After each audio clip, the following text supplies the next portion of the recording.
Je prends aussi surtout, moi j'ai été passionnément intéressé par ce que j'ai fait au Sénat, c'est-à-dire l'activité législative, la vraie, celle qui consiste à faire des textes, à réfléchir, à peser des mots et à peser des articles en se disant comment ça va être utilisé ensuite par les citoyens. Qu'est-ce qu'on fait exactement? En ce moment, on a des tas de débats de société, sur lesquels je vous laisse à votre appréciation, mais il y a aussi des tas de textes qui ont eu une influence considérable dans la vie de tous les jours, sans qu'on s'en rende forcément compte. Et cela, je pense que ça mérite qu'on y consacre énormément de temps. Je pense qu'un certain nombre de textes, il y a 80% des parlementaires qui ne les lisent pas et qui ne les voient pas passer, qui ne les étudient pas. Alors effectivement, on entend parler d'eux parce qu'ils font des déclarations tonitruantes, peut-être, et c'est sans doute utile, et je pense que c'est utile.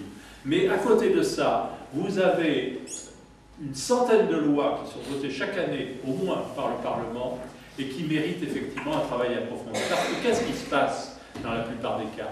Vous avez une administration, des fonctionnaires qui pondent un texte, qui est un texte technocratique, comme tout texte qui est écrit par des technocrates. Il arrive au Parlement. Le Parlement, son rôle, ce serait justement de pouvoir peser ces propositions et d'essayer de leur apporter quelque chose qui leur permette de bien fonctionner.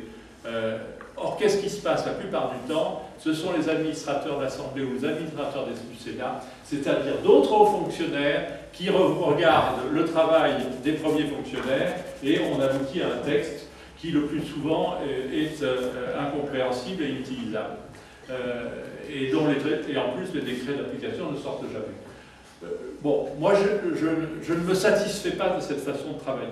Je dis franchement, quand on a un texte, même s'il fait 200 pages, il mérite d'être lu entièrement et de se poser la question à chaque article, à chaque membre de phrase, si c'est vraiment utile, comment ça va fonctionner et si ça ne va pas être une source d'empoisonnement. On s'en aperçoit sur beaucoup de textes, des textes qui concernent les collectivités territoriales, qui sont totalement inutilisables et incompréhensibles, et qui amènent des sources de difficultés et de contentieux.